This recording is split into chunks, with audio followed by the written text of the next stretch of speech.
Malcolm. And I just want to say, I'm glad to be back with you, man. Glad to be back in the house, back in the building, man. Up in the studio. It's uh, it's been a little while. Been having to run some replays. Hope you enjoy those. And yeah, man, just happy to be back in the seat, man, with my main man. But let me, first get to the official particulars as is my custom. Got to give a huge shout out to my main man DJ CEO and my main man's wife, my lovely sister, Mrs. DJ CEO, aka Tampa Bay Tammy. We're always keeping this thing alive, making improvements, and constantly giving us a platform that we can enjoy for programs like this. There's a lot, of course, to talk about, but we can't get started without first saying thank you to the audience members as well for constantly coming back to the Life Malcolm show, leaving comments, checking in, watching past shows, and joining us live. It's important to say this too, that this is a call-in show. You can call in. We got guests. I think we call in today. Can we call in today? Call in today. It's 813-444-9588. You can call up and holler at your boy. We have some guests in the building. Might want to ask the guests some questions. So it's going to be a live and festive Life Malcolm show. You can tune in on one of the channels. We can tune in on YouTube. Go ahead and hit up the YouTube channel, and you can leave comments there and whatnot. It's a little more interactive. And you can join us on the In Touch News Facebook page. And again, leave comments, etc., whatever you do. So, since the last time we were together live in each other's face, don't remember what we talked about. What? Man, it's been a long time. What did we talk about? Man, do you remember? What did we did something. But, because it's just a lot to talk about now, right? I'm just trying to think of what we left off so we won't be repetitive. I guess I can say, though, a couple of things have happened since we last met for sure. I'm certain of it just happened this week. Congratulations to my cousin Polly, man. Made it to the big 6-0. Turned 60. Called him Polly, but his name is Matthew Coleman, man. Out there in sunny Los Angeles, California, man. We turned 60. My brother and I, my wife and I, along with my brother, flew out to Los Angeles, California to hang out with my 60-year-old cousin for his 6-0 first cousin, man. I got older cousins, man, like who I didn't realize they were so much older when we were so much younger. And so yeah, I've been to his 50th birthday party and his 60th birthday party, and I haven't even turned 50 yet. And I was like, man, you're gonna return the favor, right? Cause you're gonna come through for the big 5-0. Like, yeah, of course. So, but it was just cool, man. Out in LA with him 10 years ago. Did it again this year for his 60th. This time around, though, man, a lot of cousins I had not seen, aunts, uncles I have not seen in quite some time. Some in probably like 30 years. I used to go to LA all the time as a child, and kick it with family. My trips to LA as an adult hadn't involved so much. The schedule didn't allow for a lot of time to do anything other than the business for which I went. But this time around, I had opportunity to hang out, see cousins. Matter of fact, my cousin Polly set up a couple of days after the party. So the party was Friday. Flew in during the Chucks. It was a casino-style party. It was super cool. And they pulled it off magnificently. The dealers were spot on. Card games were festive. The prizes were nice. My cousin, man, did this thing where after the party, he set up on Saturday for some family members to get together, just a family. Those mainly a get together for those of us who traveled quite some distance to participate in the party. Myself, my brother, some cousins came from Atlanta, some cousins came from Mississippi, some from Phoenix, Arizona, I should say, and other parts of distant parts of California. So, because put together a couple of days after when we could all hang out and kick it. So we kicked it that Saturday, like a little brunch type thing. But then Sunday, they hooked up this little grill festivity, and my brother is a cook, definitely worth mention.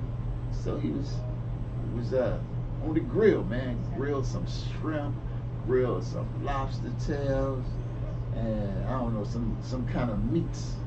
Did we have fish? I can't remember if we had fish, but we had some good, man, greens.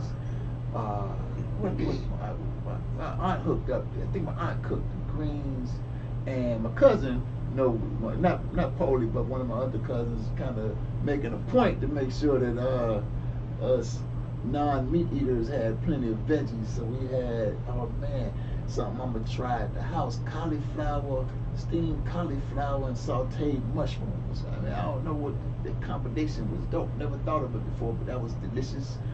The greens were spot on, and a lot of salad. Like, they were like, if you say you don't eat meat, you must eat salad or something like that. So we had a lot of salad. So yeah, LA was really fun. Hung out at some restaurants. Water Grill was good.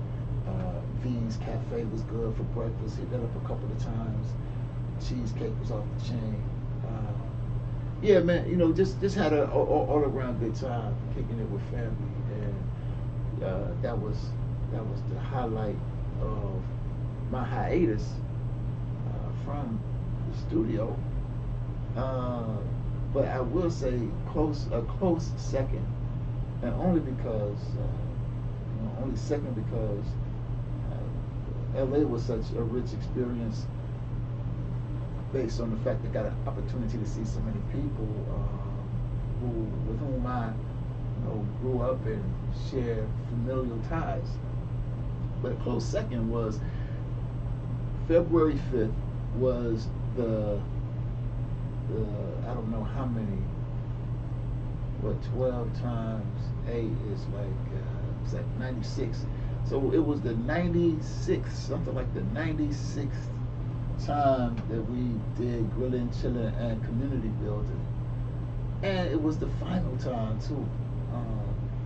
The final time that we put on Grilling, Chilling, and Community Building, which you might know was something that we started doing on the lane, Young Life Lane. Started doing Grilling, Chilling, and Community Building on Young Life Lane in February 2015 after bandits came to the crib and murdered my son in my front yard. So one response to that was to create this institution that we call Grilling, Chilling, and Community Building, and we did that every every single month on the 5th of the month, with the exception of May, when we would do Grilling, Chilling, and Community Building on May 7th in honor and celebration of Young Life's birthday. And so this Grilling, Chilling, and Community Building was a video shoot. And one super cool thing about it was there was so many people who had never been to the land before, or to Grilling, Chilling, and Community Building before, who came and kicked it with us. And it was just a really fulfilling kind of fellowship. So definitely glad that we had those kinds of interactions with people that put smiles on our faces, and hopefully we put smiles on theirs. All right, so enough about all of that. Just kind of feeling it. So much has happened, man. A lot to talk about. But we're going to, might sprinkle some of that in. But right now, we're going to get ready to take a break.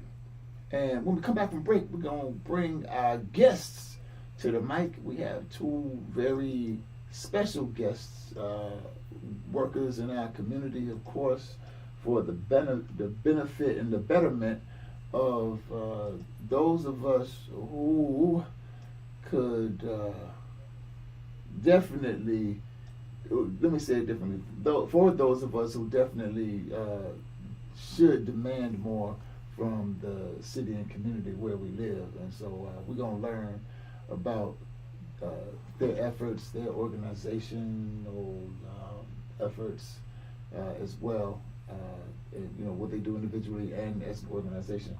And hopefully you'll learn something, and especially figure out how it is you can, like we used to say back in the day, get in where you fit in. Right now, though, we're going to get this break in. This is the Life Malcolm Show. We'll see you in a couple of clicks of the clock right here on In Touch News.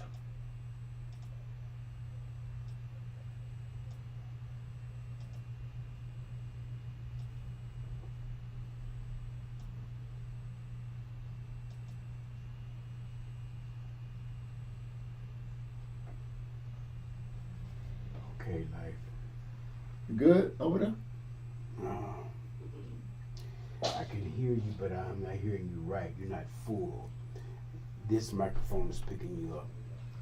So I'm just trying to make sure everything is, we made a lot of change today. Huh? We made a lot of changes today. Okay. Get him in here. Okay. You gotta get the other chair? Yes. Yeah, let's get him in here. All right. Come on in. Is there anything you're aware of, pronouns, or whatever?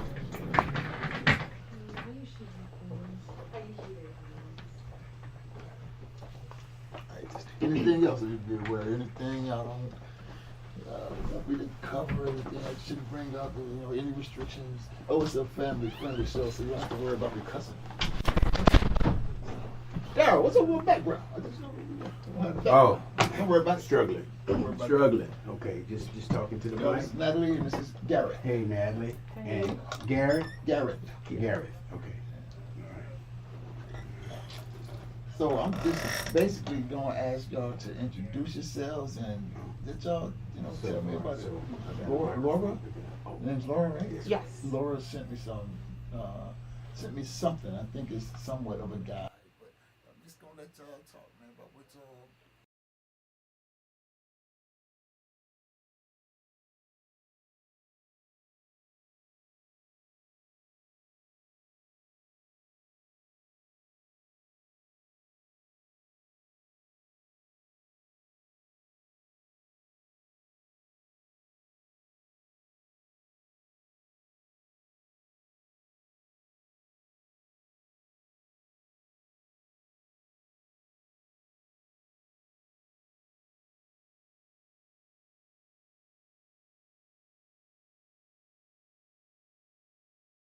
Yo. I can rule the world if not. I can run the block. Yo, yo, yo. Welcome back to the Life Malcolm Show. Right here on In Touch News Radio, where everybody is a star and the biggest star is you. And just again, so elated to be back in the studio and to have some guests with me this evening. I'm going to just quick introduction and then allow these ladies to have as much time they need to let you know all about what it is, who they are, and well, maybe not all about who they are, but let you know what they want you to know about who they are and what they do. So to my immediate right is Gareth, and next to Gareth is Natalie. And they're both organizers in our community for causes aimed at social change and perhaps even social justice. And without further ado, as the cliche goes, Gareth, why don't you introduce yourself to our audience and, you know, tell them what you want them to know about yourself, why you're here this evening, and what they can expect, a little bit about what they can expect to hear from you as we continue talking this evening. Yeah, so my name is Gareth, and I'm a part of the Tampa Community Action Committee, and I'm actually a recent member. I joined not too long ago, but I've been involved in organizing since like 2020, I would say. I was a part of Students for Democratic Society, and then I continued my work in the Tampa Bay Community Action Committee when I graduated. And I'm really excited to be here. I guess what we're going to get into a little bit today is there's been a lot of conversation around the Citizens Review Board and sort of the recent veto that was put out by Jane Castor, and the failed overturning of this CRB charter by City Council that has been turned into an ordinance that will be in discussion this Thursday. So yeah, and with me today is Natalie, who will also be talking about that. We're going to be talking about different sections of sort of the CRB and stuff like that. So yeah. So, Natalie, I'm going to ask you some questions in a few minutes, Gareth, but Natalie, go ahead and introduce yourself to the people. Yeah, absolutely. My name is Natalie. I'm a student here in the Tampa area. I'm also a pretty recent member of TBCAC, the Tampa Bay Community Action Committee, but luckily with my family, I've been, involved in community organizing for really as long as I can remember. I was really lucky, like with my parents, them like instilling that in me. But yeah, we're here today just to talk about the CRB, some of the reforms that we're trying to make with that. Yeah, I'm really excited. Thank you for having us here today. Splendid. So, Gareth, back to you. You said when you graduated, where'd you graduate from? I graduated from the University of South Florida. Oh, okay, go Bulls. What's your degree in? I got a degree, I got a BFA. It's 67 and clear. Tonight, the forecast is for a high of 63 it never, and a low it never of works when 54 I and wanted clear. to. Okay, thank you, Google. Stop. It never works when tell me about degrees. We're talking about degrees. We're talking about different degrees. But okay, so you have a BFA? Yeah. What is that? It's a Bachelor in Fine Arts. Okay. So yeah, I got a Bachelor in Fine Arts, specifically in studio art, with a specialization in video art. Nice. Thank nice. you. And you also said that you were organizing before you got with the Community Action Committee? Yep. Yes. All right, what kind of organizing were you involved in? Yeah, I was involved in Tampa Bay Students for a Democratic Society. Okay. And they're a multi-issue progressive student organization that has a chapter in Tampa Bay that is centered in USF. Okay. And they are also a national organization that does work like in Minnesota, in California, Seattle, like Wisconsin, great organization. Okay. So how did you find out about that organization? Through the school? yeah. Okay, nice. And Natalie, you said that you are still in school. Yeah. What school? I go to USF. Go Bulls. Yeah, go Bulls. I do that because I graduated USF like relatively recently, so I still have Okay. like school spirit and stuff. Right. Yeah. Okay. What degree are you pursuing? I'm pursuing psychology right now. Oh, really? Mhm. Okay. You're gonna be messing with people's minds. Maybe fixing them. So you said your parents were involved in organizing. Can you say a little bit more about that? Yeah, absolutely. It was mostly with disability rights, disability advocacy. My mom founded a nonprofit for people with disabilities, and so, yeah, especially for like my family members, just advocating for them in the city, and also a little like, I want to say like grassroots efforts for like, especially during like 2020, had the Black Lives Matter movement, doing protests and recently like some women's marches in the area. So. All right, splendid. Yeah. All right, so Where are you ladies from? I'm from Miami, Florida. From where? I'm from Miami, Florida. What is it called? Miami, Florida. Oh, Miami, Florida. Yeah, Miami, Florida. Well, so let me tell you, it's, so you know, I have hearing problems. I really do. So it's not just you, but I don't know if the mask is helping us. I mean, keep it on. I'm just saying, like it's between the mask and my hearing deficiency. I might have to say, what, a couple of times, but don't. It's on me, not you. And where are you from? Well, I've been here since I was 3, so I like to say I'm from Tampa, but No, you can't. Where you from? I was born in Hawaii. In Hawaii. Mhm. Oh, okay. You speak any of those Hawaiian languages? No, we were on the military base. So. Oh, okay. All right, got you. Yeah. So how long have you been here since you were 3? How long have you been in Tampa? I've been in Tampa since 2008. Well, where did you come here? Leave It was- Miami to come here? Well, I was actually previously living in Washington State. Oh. And I was going to school there, and then I moved back to Florida. And yeah, and so I lived in Miami, went to school in Washington, came to Tampa for school, and joined the NCAA. Got it. Okay, so let's jump into this organizing. Where do you want to start? I know you say you both are recent members. How recent? I joined in January, so I joined. Of this year? Yes, of this year. Okay. So very recent. All right. Yeah. And what about you? I also joined in January. Okay. What made you join? Okay, sorry. Well, I actually joined because of their efforts with the CRB and reforms for the CRB. They were having a meeting at I want to say the North Tampa Branch Library, and I was recently at a protest like the weekend before, and we were introduced to some members and encouraged to come out.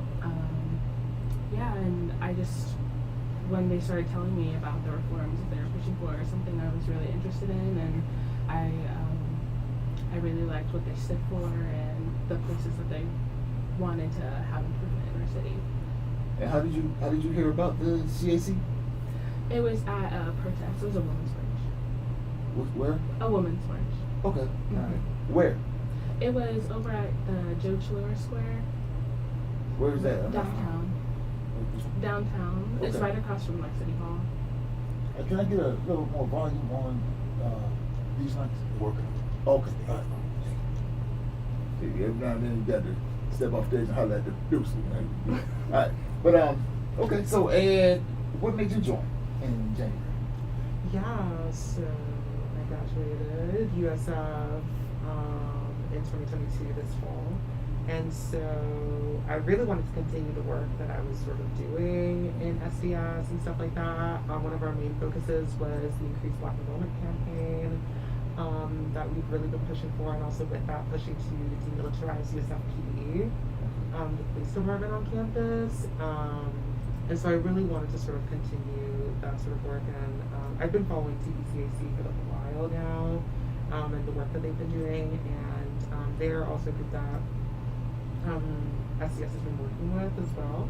And they're part of a national alliance, NARPR, National Alliance Against Racism and Political Repression, just like SDS. And so it kind of just felt like a very smooth transition of sorts to kind of just like continue that work, sort of, you know, and like I said, I really do like the work that they're doing and whatnot, so yeah. All right.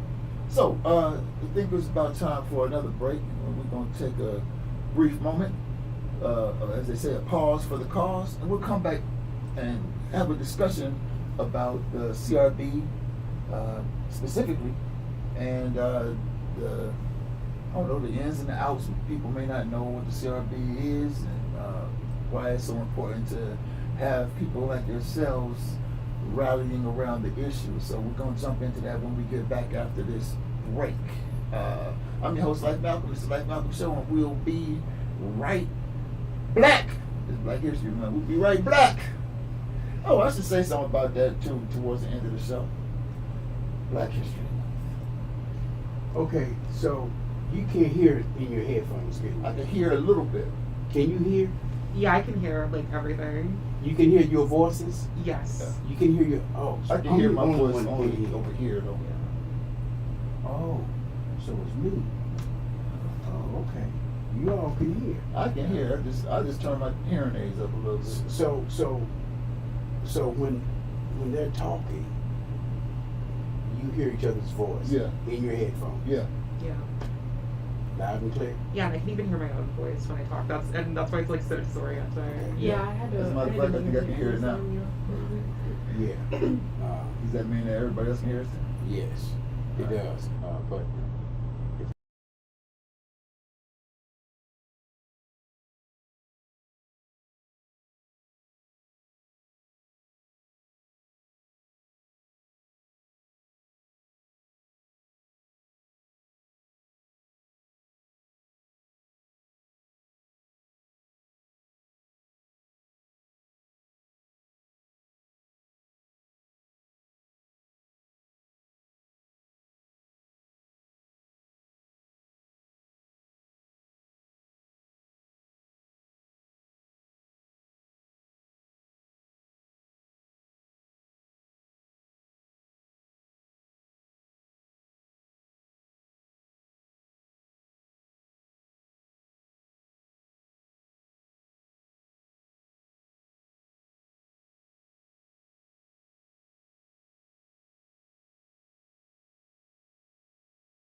Because like back in the day, I used to do like some performance arts and stuff at what used to be called the Tampa Bay Performing Arts Center. Now it's the Strat Center, and so we used to say TB Pack, and when you said TB CAC, it sounded familiar. I thought somebody said so. Okay, TB CAC. You know, we don't have to say the whole thing every time. So yeah, two recent members of TB CAC, and one of the things that TB CAC pays or has its sights on is the CRB, right?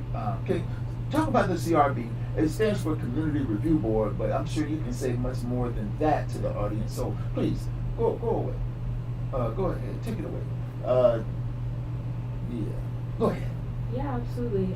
So the Citizens Review Board is our board here in Tampa that is supposed to review police misconduct cases, and they also do take part in some of the hiring processes. The point of the CRB is to facilitate trust between TPD and Tampa citizens, especially after like some of the federal investigations, after police misconduct, like the Biking While Black issue was the really big one. That's actually what jump-started the creation of the CRB. So yeah, we're just pushing for reform to make sure that it is as effective as it can be, and to be able to play its role in the community that we advocate for. It's had a lot of criticism for not being as effective and for not making as much of a difference when it comes to police misconduct, and so that's why we're advocating for powers like independent, I don't even want to say power, I don't feel like that's accurate, but reforms such as independent counsel and subpoena power. Why not power?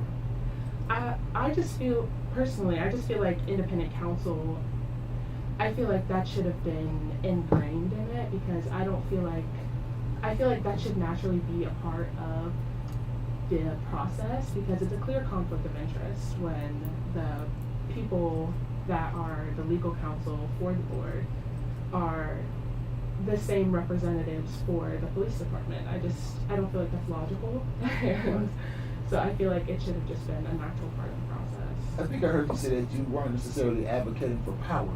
You didn't think that's the right word. Well, Did I get that correctly? specifically for independent counsel. Okay. I feel like that could just be a little bit misleading, just because some of the opposition is criticizing the push as being like too radical, and I just personally don't think that's the case. So the opposition presumes independent counsel would give the board too much power. I'm trying to connect the power idea to Okay. independent counsel and what the They, issue is.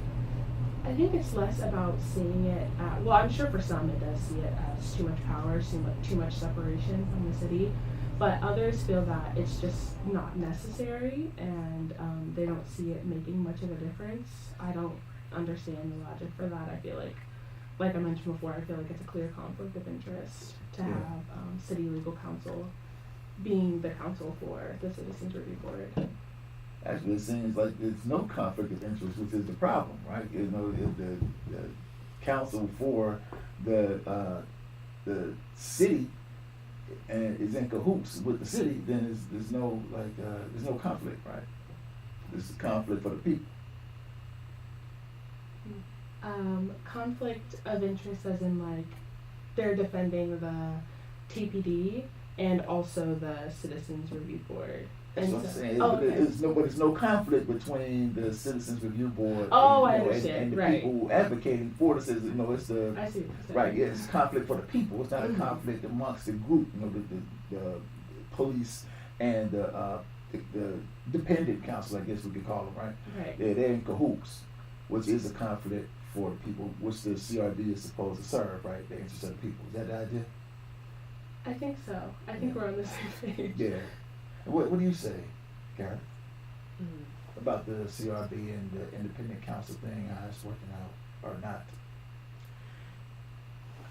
Sorry, I have to like take these off because it's like throwing me off a little bit. But I guess what I would say is that I agree.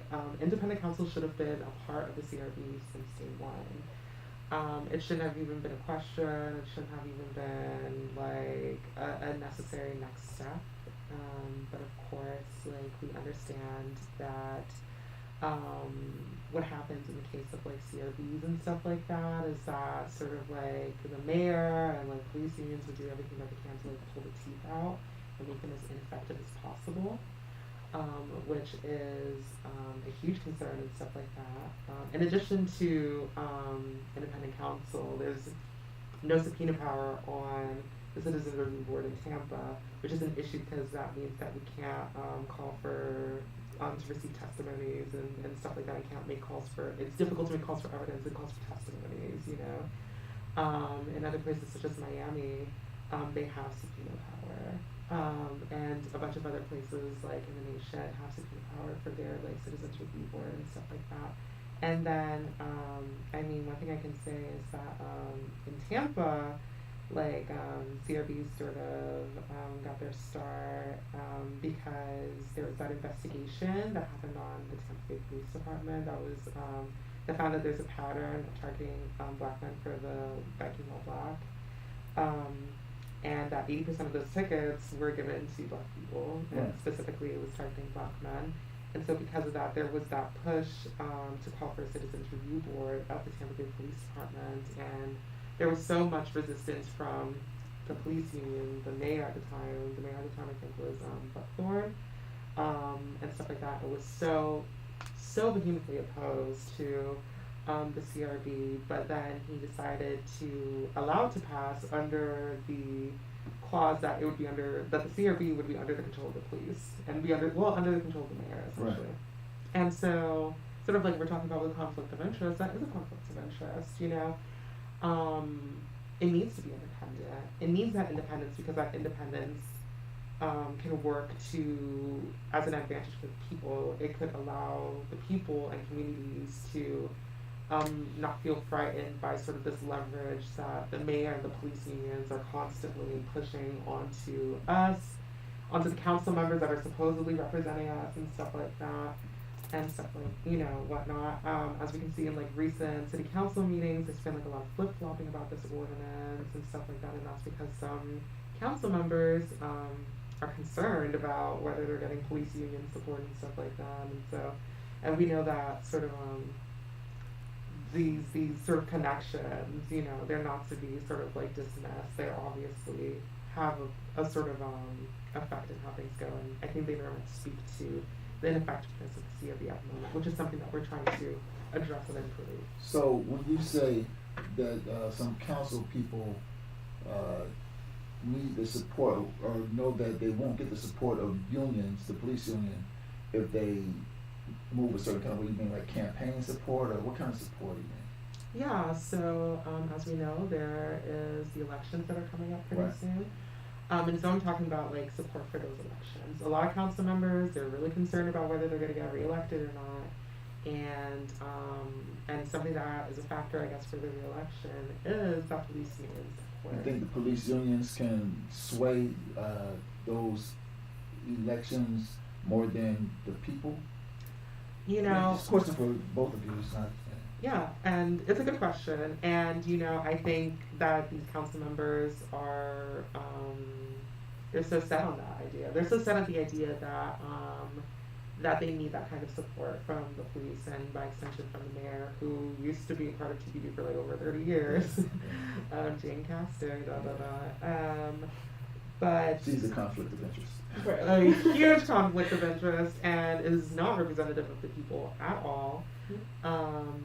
So that was sort of my point, right? When we talk, because I don't want to get hung up on the term conflict of interest, and certainly don't want to confuse anybody here, not the audience. But my thing was, like, the CRB, if I recall, because I don't really pay attention to those people and what they do, and probably should pay a little bit more attention. But they, it's always the same stuff, different day.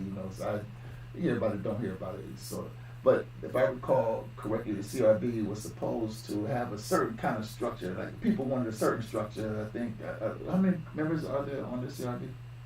11. 11. I Yeah. think if I recall correctly, it was supposed to be so many that the people selected, and then 1 or 2 from the mayor, and then like an alternate or something. Then the mayor came in and said, "No, I'm gonna pick all 7, and then y'all pick 2 or 3 or something like that."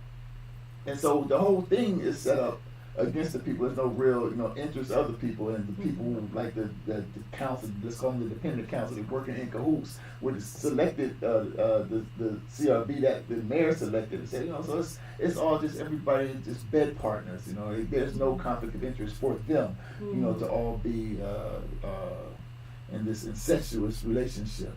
But definitely a conflict of interest for the people. The people don't even control the board. I mean, they don't get to say who's on the board to represent us, right? Is that the case? For the most part, right? It's the mayor who pretty much can say who can be, because the mayor has to approve the board, right? Is that correct? Mm-hmm. Yeah. Not only does he get to select, or the mayor get to select people on the board, they also have to get to approve the board too, right? So.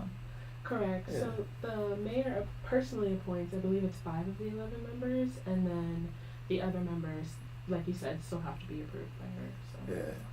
Mm-hmm. So okay. Now,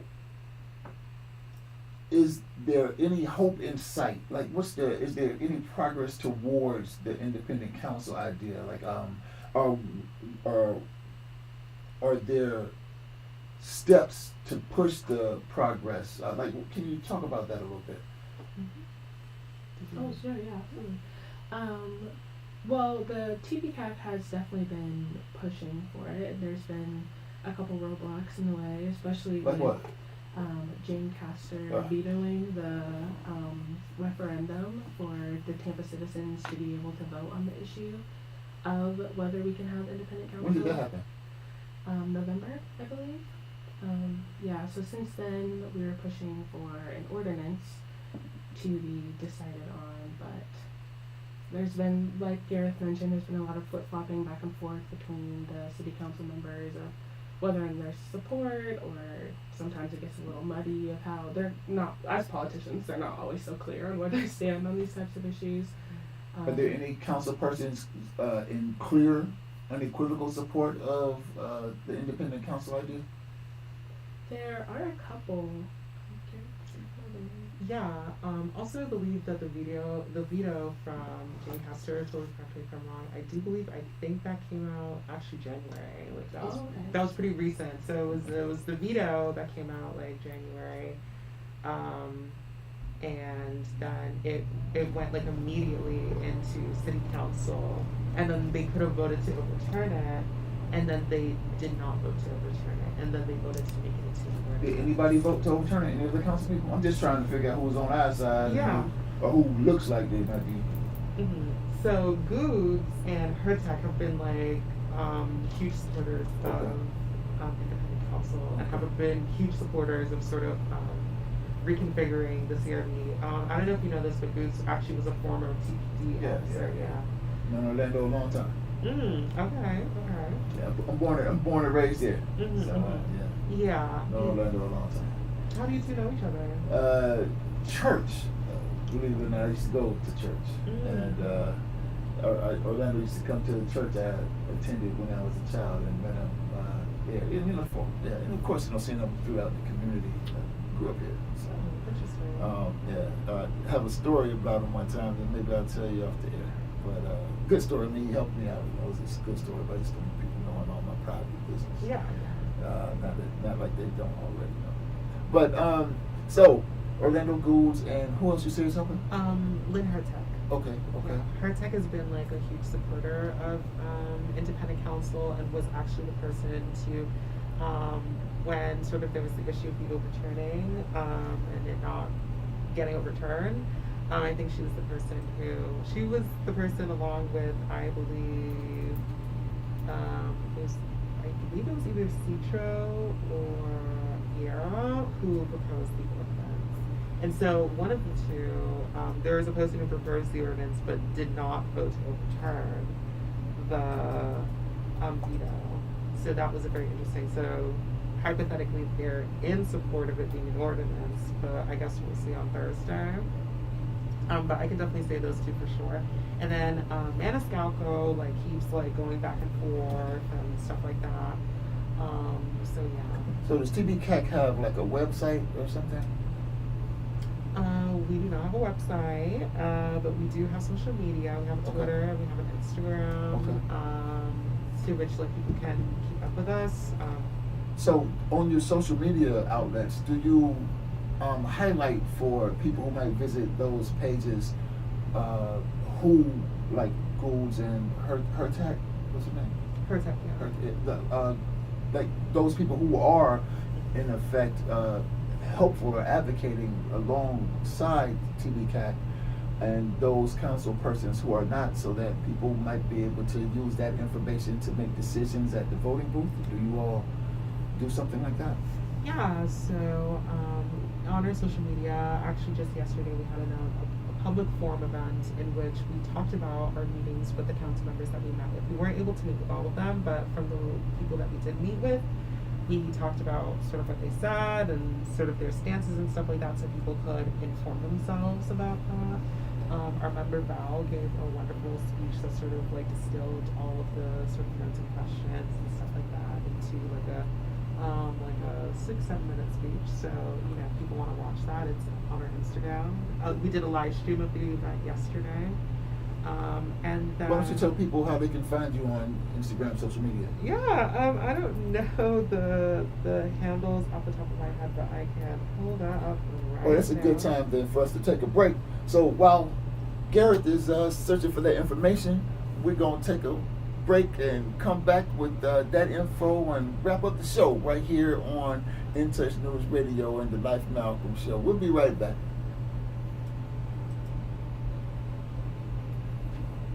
All right.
discussed here a bit about their backgrounds as organizers and students, also their recent roles as members of TBCAC and what TBCAC has done and is doing to deal with the CRB, the Community Review Board here in Tampa, the toothless CRB here in Tampa, trying to get them some dentures or something. And that's what we've discussed so far. And so we only have a few minutes left to talk about how people can find TBCAC on social media, and also use this time to talk about how people can perhaps get in touch with you via email or something, so that they'll have a way to connect and know how to participate to help the progress, push the progress along past these obstacles that are in the way. So go ahead, please. Yeah, so our Instagram is Tampa Bay CAC. That's Tampa Bay CAC. And our Twitter, I believe, is the same as well. Honestly, if you look up Tampa Bay Community Action Committee, you should be able to find all this stuff there. We meet once, we have bi-weekly meetings, so once every 2 weeks. And that, Are these virtual meetings or in-person meetings? they're in Both. person, Okay. and they are, like I said, every 2 weeks at the C. Blythe Andrews Library. Okay. Where is that? It is, I'm not too, I think it's in East Tampa. So yeah. Huh? I was just getting with you.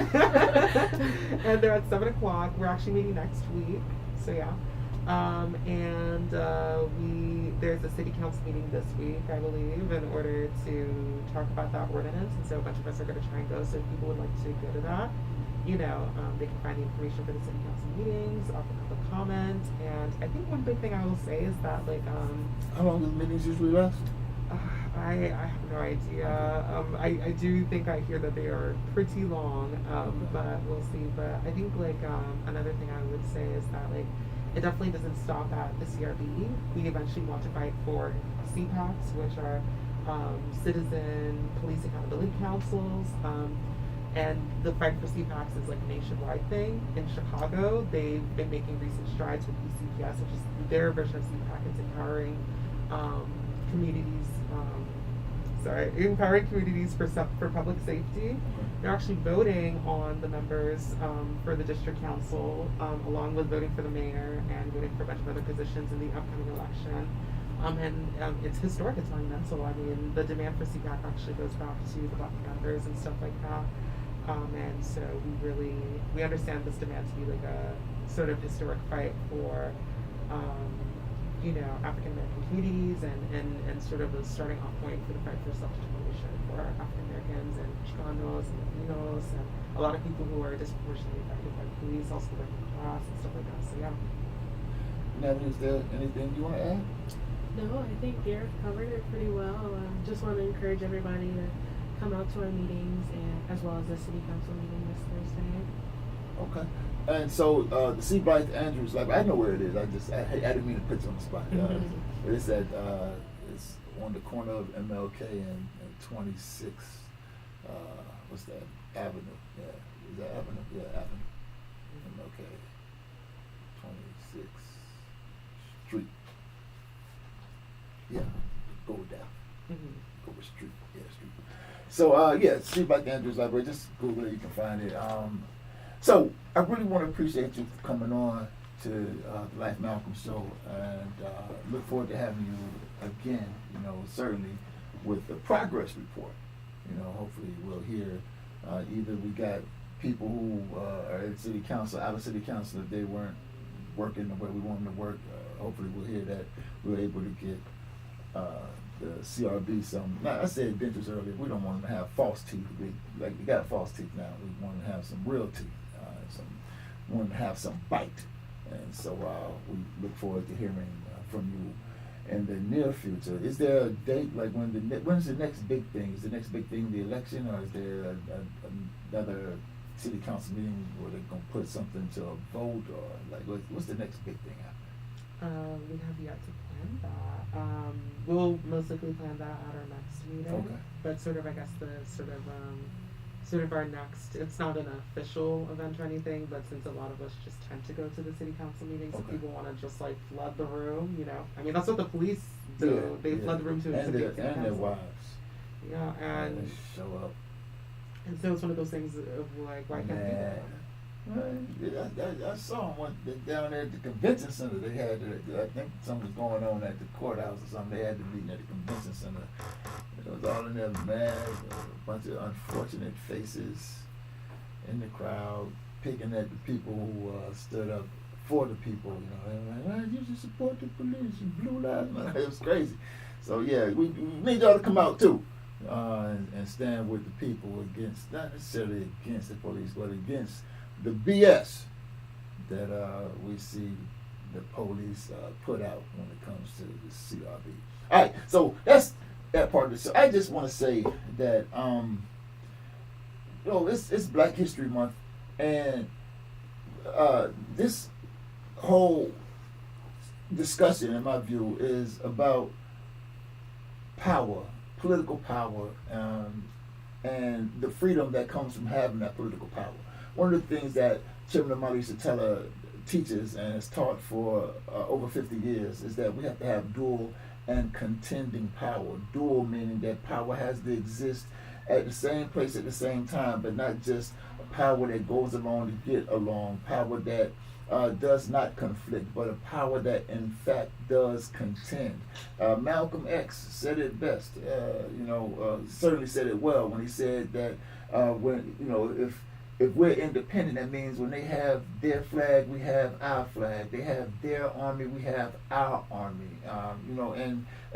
That's, in my view, the only way that citizens will find protection from the domestic military that we call the police. So what's the dual and contending power? All right, so they don't want to give subpoena power. There's another power, sue 'em. If you make the city a defendant, then they have to answer all the questions that you can't call them in to answer via subpoena. There's a process called discovery. Sue 'em. And there's enough to sue them for. Trust me, I know there's all kinds of claims, and not meritless claims, worthwhile claims that every day the police are doing something that it should not do to somebody, and most likely some African person who's too afraid to stand up and contend. But if you sue them, put them on the spot, they got to turn over documents, they have to submit themselves to depositions and the rest of it. So sue them. What else is dual and contending power? They have their what do you call it, kangaroo citizens review board that put together, by this police mayor, right? So the dual and contending power is create a people's citizens review board. Draft their own subpoenas. Pull them into to our process, dual and contending power. Have our own tribunals and what have you. And I raise that in the context of this particular discussion and with the overarching idea of Black History Month, because our people made a way out of no way. I know some people say God made the way out of no way, and I'm not saying that we aren't God, but I am saying that our people made a way out of no way. When you couldn't see the end, that people believed that the end was there and they worked towards it like they knew it for sure, right? So this idea that we died for the right to vote, or we died for the right to be on a bus in some particular place is false notions. The reality is we thought that voting, when we couldn't vote, couldn't even get a ride to the voting booth, couldn't even be in the same place, we thought that somehow voting would get us the political power that we needed, and we found a way to make it happen. Of course, we realize now that the vote don't work for us the same way it works for white counterparts. However, the point is, our ancestors, our people, we have a history of struggling, not just for a vote, not just for a ride, not just for a nice seat at the diner, but for power, political power. And, by now, one of my favorite quotes is from Mao Zedong. Political power comes from the barrel of the gun. And so to that I say, let's make sure that we put some teeth in the mouth of this community citizens review board. And we'll do that by ballot or bullet or both. And that's the Life Malcolm. So appreciate y'all tuning in. We'll see y'all. I don't know when we coming back. All right, we'll see y'all next week right here live in the living color. Else. All right. That wasn't too bad. No, I thought it was good.